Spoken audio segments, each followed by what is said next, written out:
Pergunta 77 do Catecismo Maior. Catecismo Maior de Westminster, pergunta 77.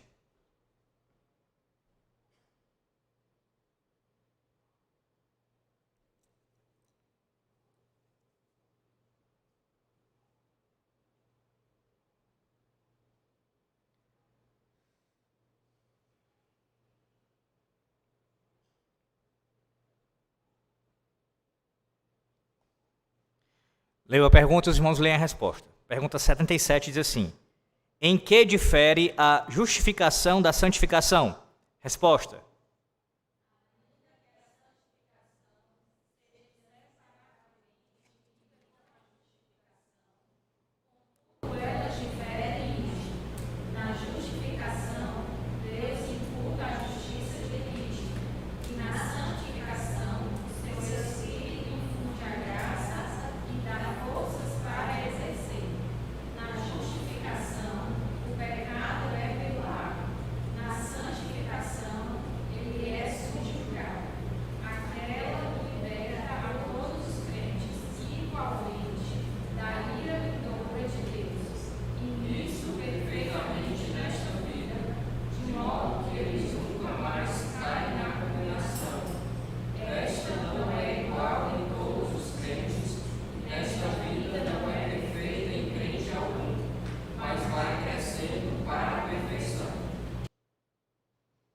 observe que esse assunto ele já foi tratado por nós. O nosso catecismo ele trata de forma separada, de maneira específica, de cada uma dessas doutrinas, tanto da justificação como também da santificação. E quando eu tratei desse assunto, quando eu expliquei para os irmãos acerca dessas doutrinas, eu já toquei nas diferenças, nas similaridades e também diferenças que existem entre as duas doutrinas. Todavia, perceba que o catecismo se preocupa em abordar a questão mais uma vez, e agora não apenas tratando cada uma delas, mas numa só pergunta tratando das duas doutrinas, e assim mostrando a diferença que existe entre as duas, enfocando esse aspecto da diferença entre as duas. E por que isso, pastor? Ora, porque são doutrinas que se referem às questões basilares da fé cristã. Nós não podemos errar aqui. Lembra da exortação pastoral sempre acerca disso. Não podemos errar em doutrina alguma, não temos direito de pensar de forma diferente do que Deus nos revelou em aspecto algum.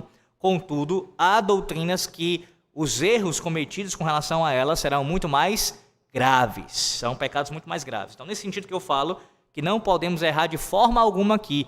O erro aqui é crucial, é terrível, se confundirmos justificação e santificação. Por isso, a necessidade de, mais uma vez, o catecismo trazer o assunto e agora especificar ainda mais a diferença entre essas duas doutrinas. Mas observe que a resposta à pergunta, ela começa falando não da diferença entre as duas doutrinas, mas da semelhança.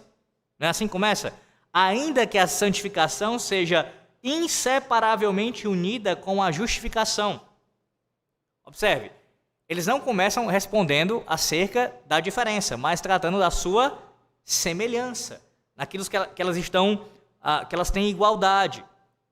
E aqui, a primeira proposição do catecismo é mostrar como elas são inseparáveis. São doutrinas inseparáveis. Lembro-me agora do teólogo R.C. Sproul, ele falando sobre teologia, de forma geral, na verdade, explicando o que é teologia sistemática, melhor dizendo. Ele conta que certa feita, melhor dizendo, deixa eu explicar isso melhor, para não ficar confuso. Ele dando aula aos seus alunos de teologia, por vezes acontecia de um aluno, de ele trazer uma questão para a sala de aula teológica, uma doutrina, e algum aluno fazer um comentário, outro fazer uma pergunta, e o debate começar a acontecer, e com pouco tempo eles já estarem falando sobre outras doutrinas. E aí ele explica o motivo disso acontecer. Lembrando que ele está falando aqui de teologia sistemática. Toda doutrina, ela está ligada a outra doutrina. Ela toca em outra doutrina de alguma maneira. Então não tem como isso não acontecer. Se falarmos, por exemplo, da doutrina da criação, ela está assim conectada com a doutrina das últimas coisas. Novos céus e nova terra. Toda a doutrina, o corpo doutrinário está ligado ou interligado. Pastor, então isso significa dizer que qualquer assunto que eu tratar teologicamente, uma doutrina específica, vai tocar em alguma outra? Vai.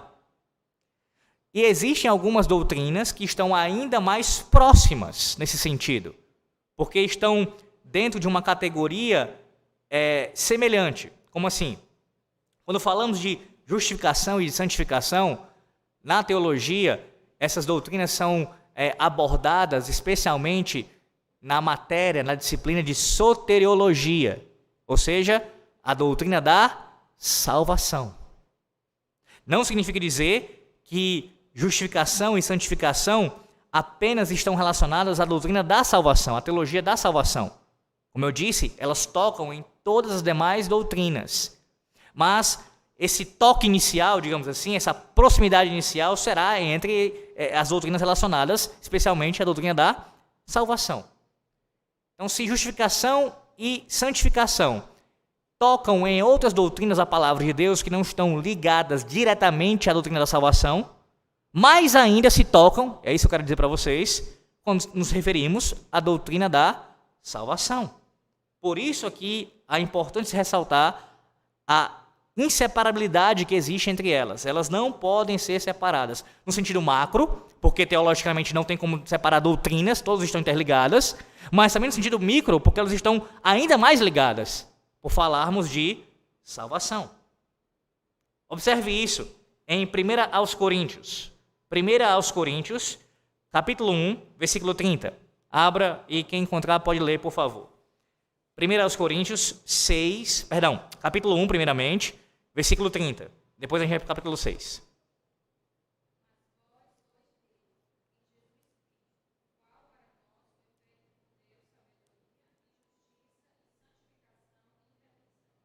Justiça e santificação, ligados aí.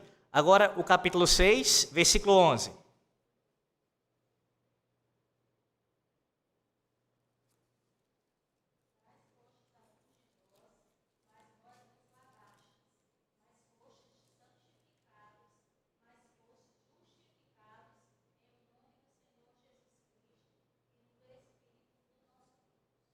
Você pode observar isso também em Romanos. Na verdade, a Epístola aos Romanos, mais de uma vez isso acontece, mas observe a ideia de maneira mais ampla agora.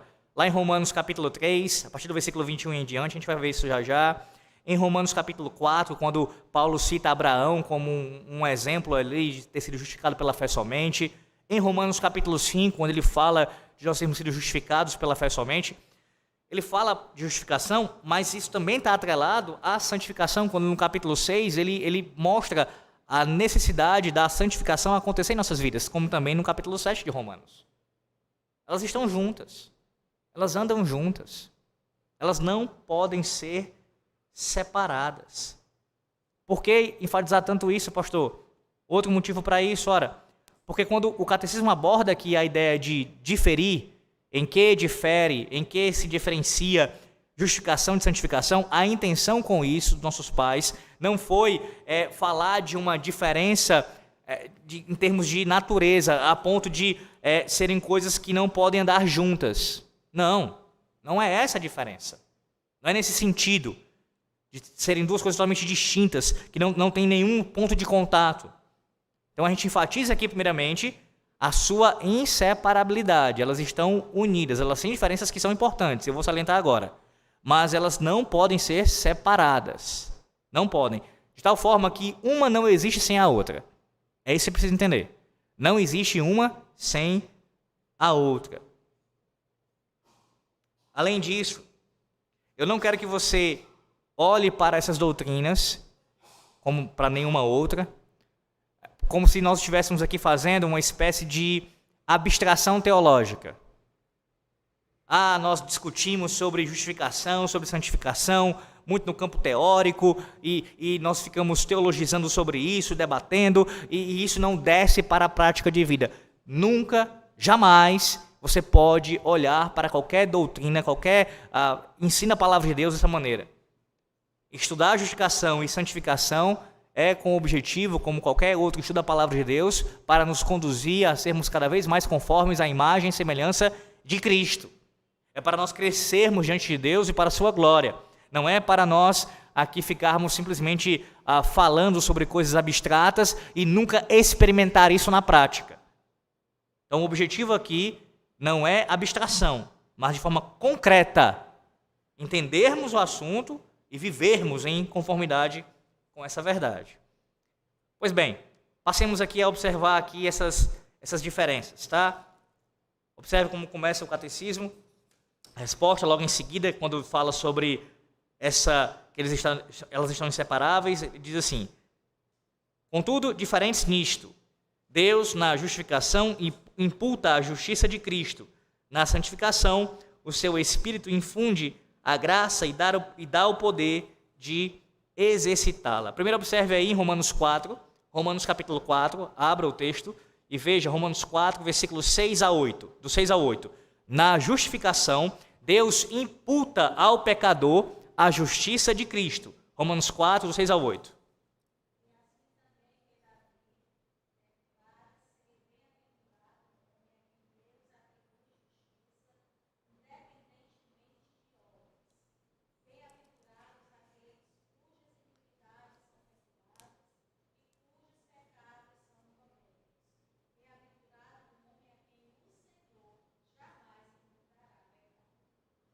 E agora vá para Ezequiel 36, livro do profeta Ezequiel, 36, versículo 27.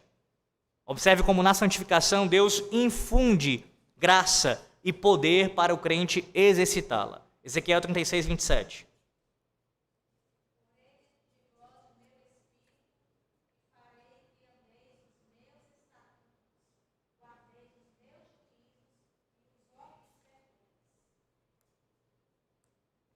Antes de explicar de forma mais clara o que significa esses termos, imputar e infundir, que eu já até expliquei aqui também na nossa série de estudos, relembrá-los sobre isso, um outro aspecto importante porque a gente deve entender bem a diferença entre as duas doutrinas é por causa da confusão que alguns grupos na história da igreja fizeram na tentativa de esboçar um pensamento, de trazer uma explicação sobre o que elas significam.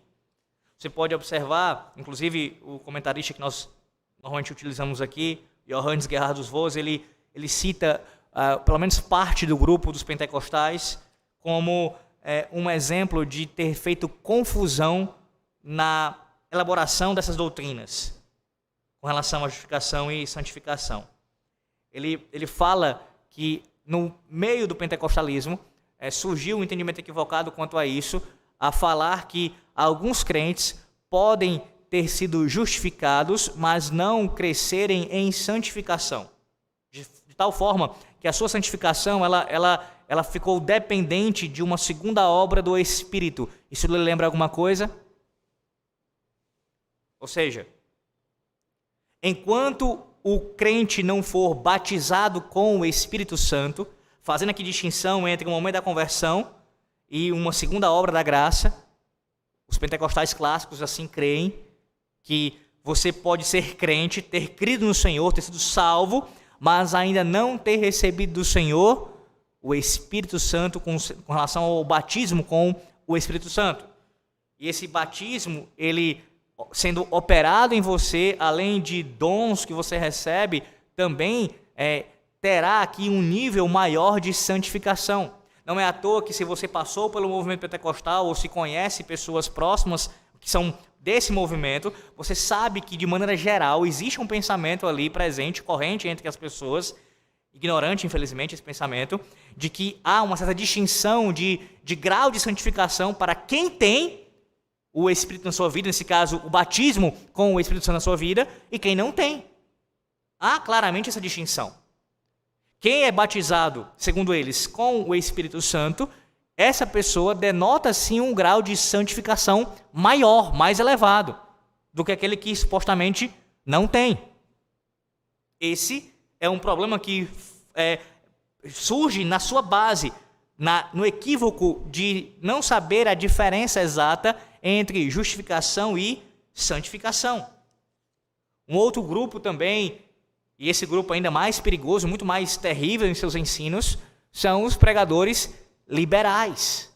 Aqueles que negam, por exemplo, ou nem tocam no assunto da doutrina da justificação. Dão uma ênfase demasiada no caráter, numa ética, apenas aspectos externos na vida da pessoa, como se apenas isso importasse para o Senhor. Mas veja, ninguém pode ter a sua vida transformada, o seu caráter inclusive, se não tiver sido primeiramente justificado. A justificação precisa acontecer, para que possa acontecer santificação. Mais uma vez, as duas coisas estão unidas. Um outro grupo também, e aqui entrando já nos termos imputar e infundir, que confunde justificação e santificação, que tem um grave problema com relação a isso, são os papistas, os chamados católicos romanos. Por quê? Porque para eles, a justificação não é um ato da livre graça de Deus. Atente para essa palavra, que é a palavra que nós já vimos em nosso catecismo. Um ato. E o catecismo, se você observar, na resposta que dá com relação à santificação, chama de obra. A santificação é uma obra, enquanto a justificação é um ato. Justificação, um ato. Santificação, uma obra. Porque no entendimento não apenas puritano, reformado, mas da própria palavra de Deus, a justificação acontece de maneira instantânea em uma única vez. É um ato, assim. Enquanto a santificação é uma obra. Nessa palavra tem a ideia de algo contínuo. Contínuo, algo que é progressivo. Não é apenas um ato. Deus não nos santificou uma única vez e não nos santifica mais. Ele nos santificou, nos santifica agora e nos santificará enquanto nós vivermos. Justificação não. Ele já nos justificou e ponto final. Um ato. Um ato. Os papistas não creem que a justificação é um ato, mas é algo que acontece continuamente. Por isso que na teologia de Roma, você pode perder a sua salvação. Você pode ter sido salvo e deixar de ser salvo. Você pode ter experimentado a justificação e não ser mais justificado, porque ela é um processo, ela é contínua. E aí, veja como isso é algo terrível. O não entender a diferença entre uma e outra. Porque se a justificação não é um ato da livre graça de Deus, e aqui já explicando logo o termo, se a justificação não é o imputar da justiça de Cristo a nós, o que é que vai então fazer para que, o que é que vai preencher isso, o que é que vai contribuir para que eu possa então continuar sendo justificado? As minhas obras. Depende das minhas obras. A teologia das boas obras que os papistas ensinam como necessárias à salvação, fé e obras andando juntas, está diretamente conectada essa teologia, veja, doutrina toca em outra doutrina, ao entendimento de justificação. Se a justificação é uma coisa contínua, e aí o que eu complemento essa justificação? Eu creio e ao mesmo tempo eu tenho que estar produzindo obras e mais obras e mais obras. A obra de Cristo acaba não sendo suficiente para a minha vida, para a minha salvação. Mas as minhas obras também atestarão isso, na verdade não atestarão somente, mas fundamentarão a minha justificação. O que é o imputar, então, pastor? Imputar é o ato de Deus creditar na conta de alguém. E aí, veja, o que aconteceu com relação a nós que cremos? Os que creram no Senhor uma única vez, verdadeiramente, salvificamente, creram no Senhor, tiveram em suas contas depositado ou depositada a justiça de Cristo. Os créditos de Cristo foram depositados em nossa conta de uma vez por todas. E o que foi aconteceu com Cristo? Ele teve na sua conta depositada a palavra, as nossas dívidas. Os nossos débitos foram depositados em sua conta. Vá lá para 2 Coríntios, veja isso. Isso é teologia que flui da palavra de Deus, 2 Coríntios, capítulo 5. 2 Coríntios 5. Um texto que está em conformidade com Isaías 53, que a gente pode depois ir para lá. 1 e 2 Coríntios 5, versículo 21. Aquele que não conheceu o pecado, ele o fez pecado por nós, para que nele fôssemos feitos justiça de Deus. Veja a troca aqui. A troca bendita, maravilhosa que aconteceu. Ele não conheceu o pecado, ele jamais cometeu pecado, ele não tinha dívida alguma diante de Deus, mas Deus o fez pecado por nós. O que significa isso? Ele levou sobre si a nossa culpa. As nossas dívidas foram depositadas em sua conta para que ele pagasse.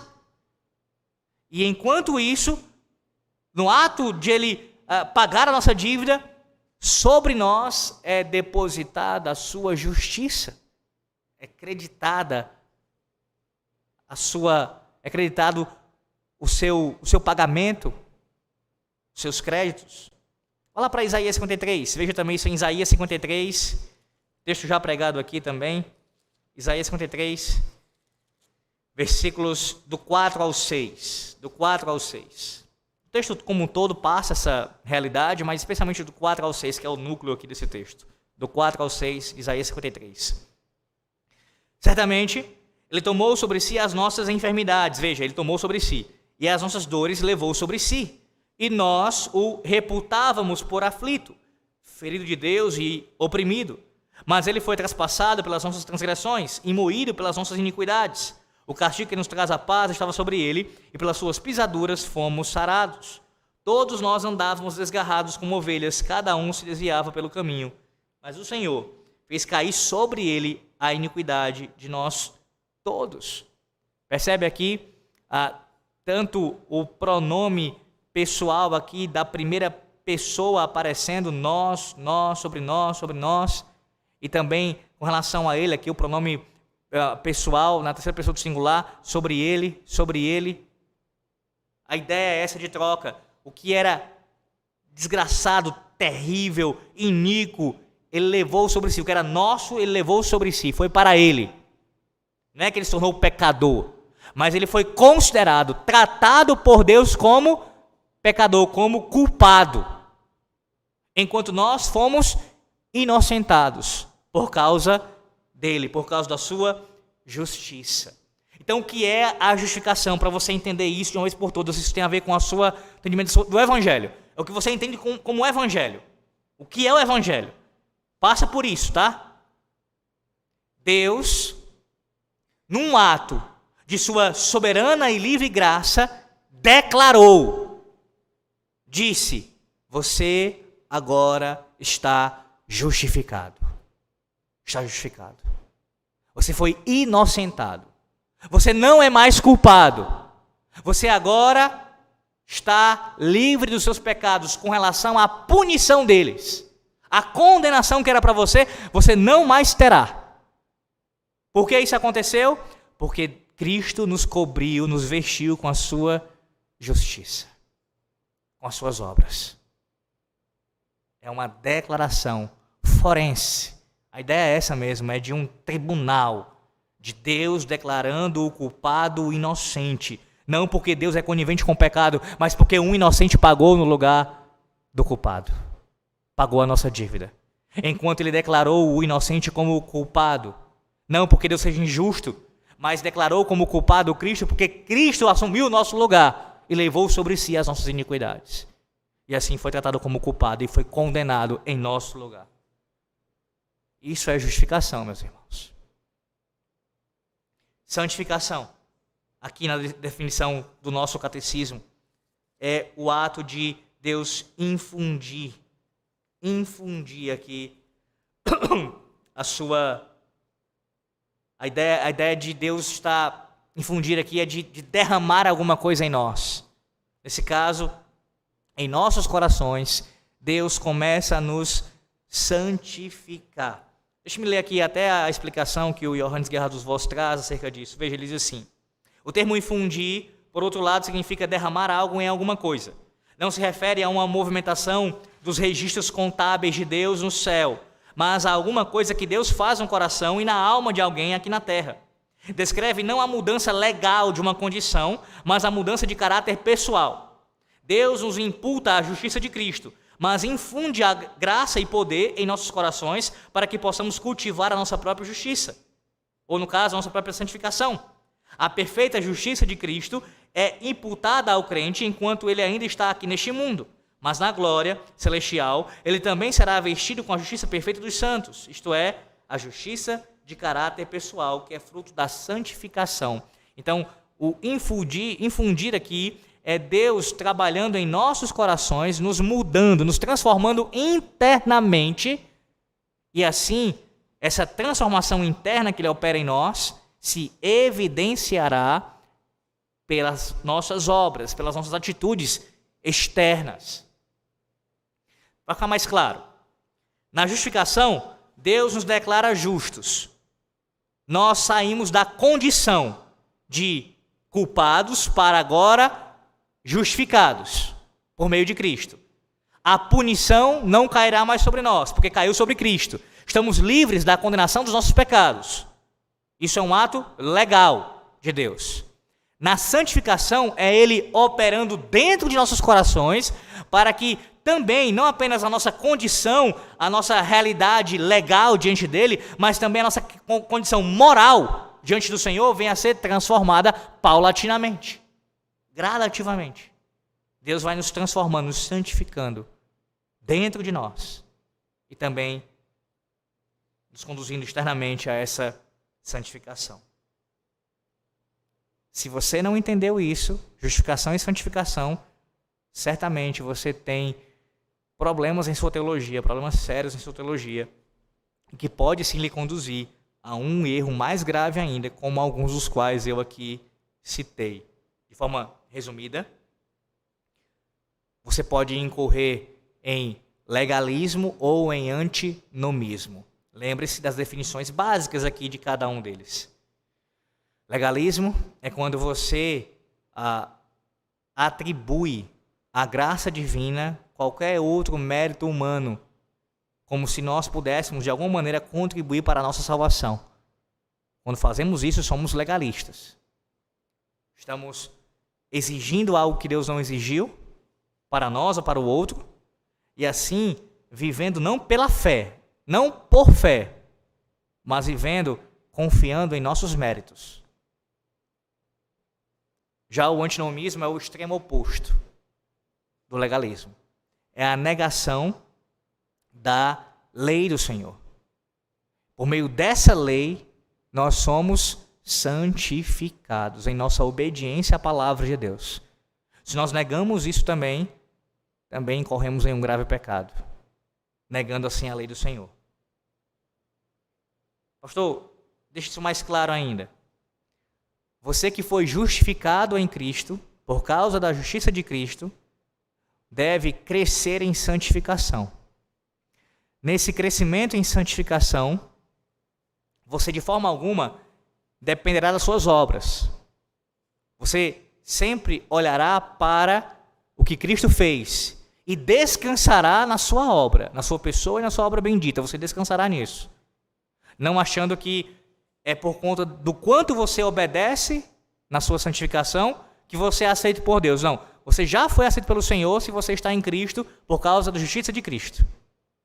Mas ao mesmo tempo que você descansa em Cristo, no que Ele fez por você, você não é negligente em buscar o crescimento em santificação. Usando isso como argumento. Cristo já fez, logo eu vou viver de qualquer forma. Esse é um pensamento de alguém que não foi alcançado pelo Evangelho. Cristo fez, e por isso mesmo, eu cresço em santidade diante do Senhor. As duas coisas se mantêm unidas, inseparavelmente. Justificação e santificação. Fostes justificados, certamente está sendo santificado. Está sendo santificado. Bem, Na sequência aqui, ainda vendo alguns textos para vocês fundamentarem isso melhor. Observe o texto de Romanos 3, versículos 25 e 26. Já estamos chegando ao final já, tá? Romanos 3, 25 e 26. Observe, parece que você leia, que na justificação o pecado ele é perdoado. Nós somos perdoados quando fomos justificados. Romanos 3, 25 e 26.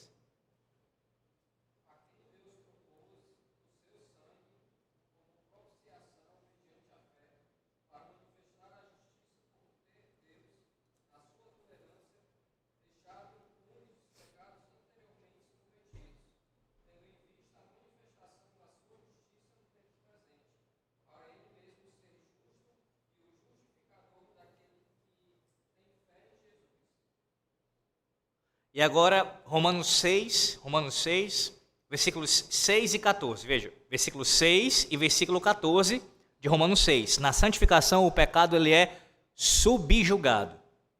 Romanos 6, versículo 6 e versículo 14.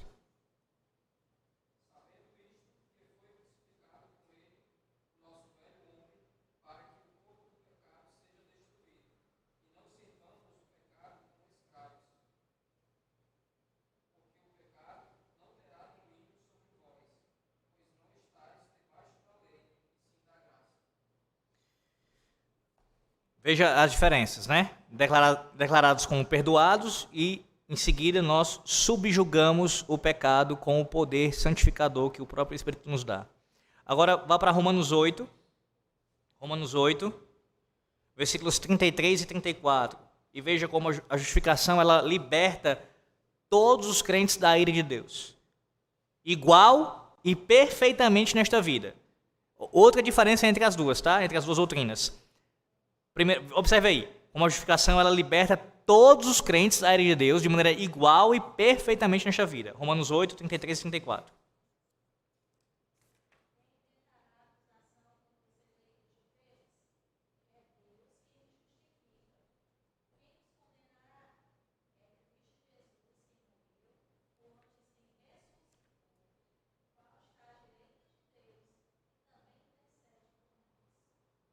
Agora vá para Hebreus 5, do 12 ao 14. Hebreus 5, 12 ao 14, observa como a santificação ela não é igual em todos os crentes, mas varia na medida em que progridem. Isso daqui nós estamos fundamentando biblicamente o que o catecismo fala. Só relembrar os irmãos. O catecismo diz assim, a resposta. Logo após nós vermos a questão da imputação e de Deus infundir a graça com relação à santificação, ele diz assim, na primeira o pecado é perdoado, como já vimos, na outra é subjugado. Aí veja, uma liberta igualmente todos os crentes da ira vingadora de Deus, que é o caso da justificação. E isto nesta vida, para que jamais sejam condenados. A outra, que é a santificação, não é igual em todos, nem é perfeita em ninguém nesta vida, mas progride para a perfeição. Veja um exemplo disso em Hebreus 5, do 12 ao 14.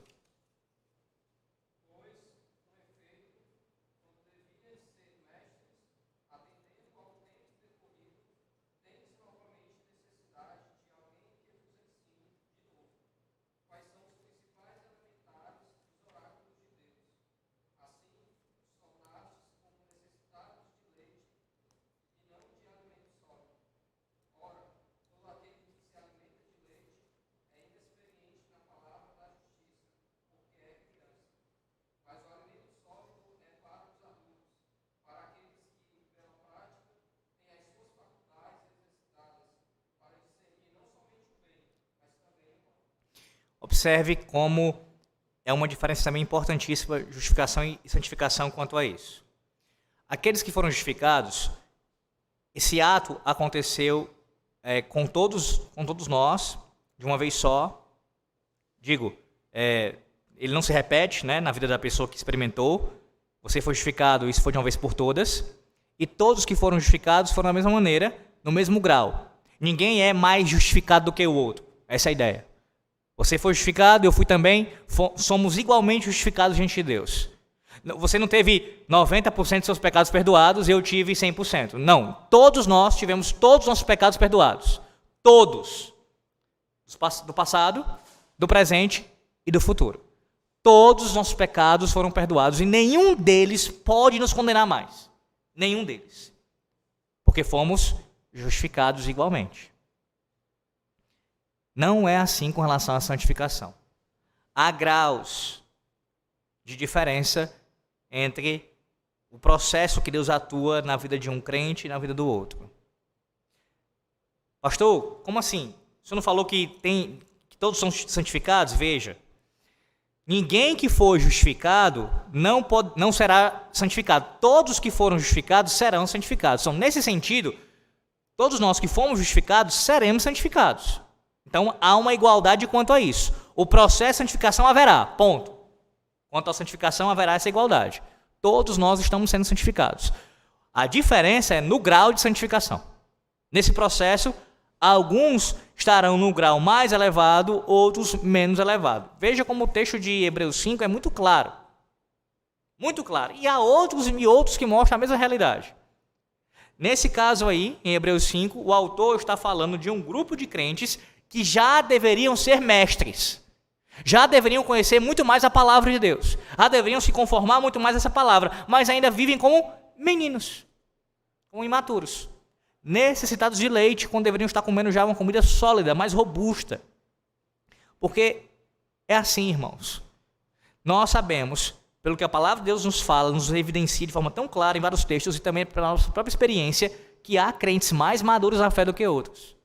Há crentes mais santos do que outros. Há crentes que estão num crescimento maior na sua santificação, na sua vida e comunhão com Deus e com a igreja do que outros. Há essa diferença. Há essa atuação diferente da própria obra soberana de Deus em nós. Para você ter uma ideia quanto a isso, para ilustrar ainda com outra doutrina bíblica, observe, por exemplo, a questão da capacitação que Deus dá a nós. Ela é diferente também.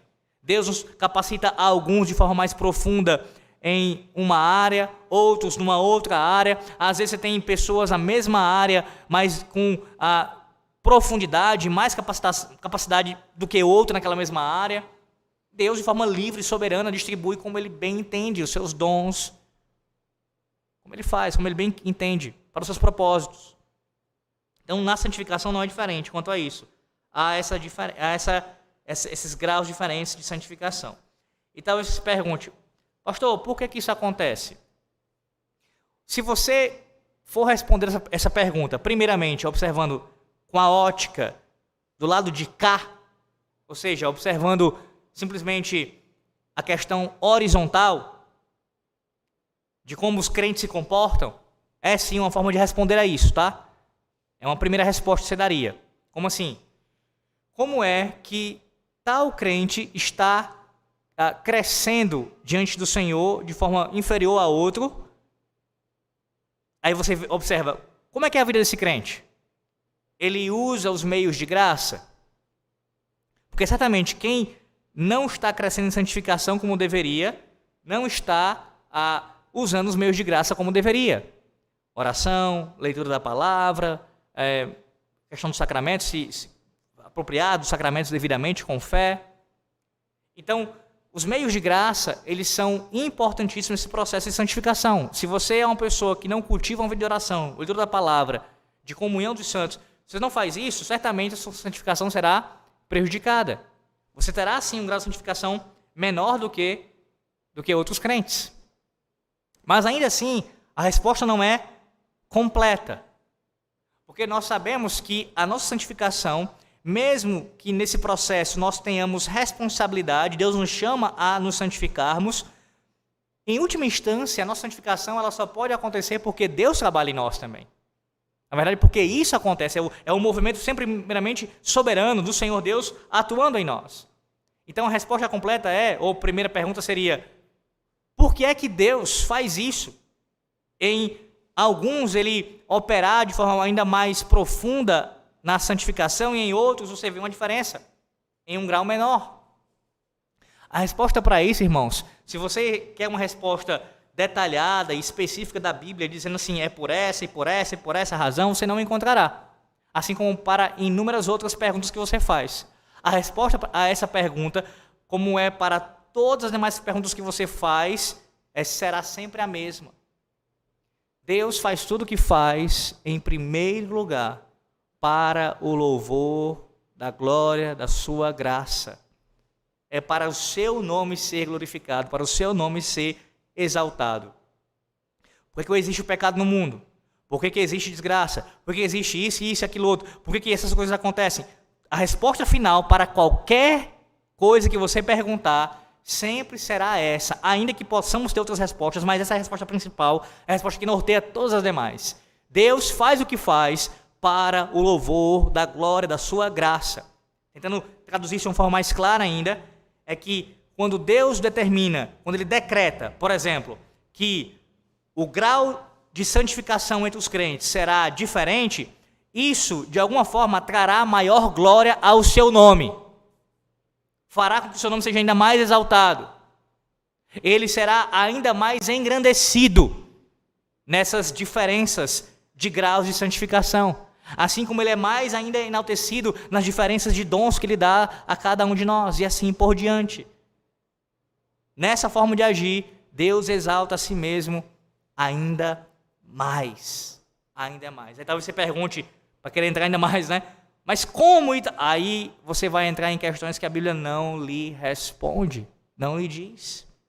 O fato é que isso não anula a nossa responsabilidade, não anula o fato de que nós somos responsáveis de buscarmos ainda mais nossa santificação, crescermos e dependermos do Senhor para ela, e sabendo, ao mesmo tempo, que é Ele quem nos concede graça para assim crescermos em santidade. Até aqui, meus irmãos. Até aqui. Pergunta 77, o Catecismo Maior, concluída. Espero que de uma vez por todos os irmãos tenham entendido, compreendido a importância da diferença entre as duas doutrinas e, ao mesmo tempo, também o quanto elas são preciosas por estarem diretamente relacionadas à mensagem do Evangelho. Talvez você se pergunte, querendo saber um pouco mais ainda acerca dessa imperfeição da santificação, mas a próxima pergunta que veremos, se Deus quiser, na próxima quarta-feira, trata desse assunto. Observe aí a pergunta 78. Qual é a causa da santificação imperfeita dos crentes? A gente vai trabalhar melhor sobre isso na próxima semana, se Deus quiser. Oremos ao Senhor. Ó Deus gracioso, soberano, Deus bendito, nós te damos louvor, porque um dia o Senhor nos justificou e operou em nós, começou a operar em nós a obra também da santificação. Com um ato livre, soberano, gracioso teu, o Senhor nos justificou. E com tua obra maravilhosa, nos infundiu em nós a graça para crescermos em santificação. Ó Deus, nos conduz nesse processo, porque sem ti seria impossível nós conseguirmos alcançar essa medida, essa estatura, ó Deus, como temos ouvido nas exposições em Efésios. Nós fomos criados por ti para sermos semelhantes, conforme a imagem do teu Filho. E assim, ó Deus, almejamos ser. Ajuda cada homem, mulher e criança aqui, para que possa crescer nesse conhecimento do Senhor e em tua graça. E que nós, ó Deus, entendamos, de uma vez por todas, a importância da justificação pela fé somente, da santificação. E assim vivamos, ó Deus, em conformidade com essas duas doutrinas maravilhosas. Te louvamos por tudo isso.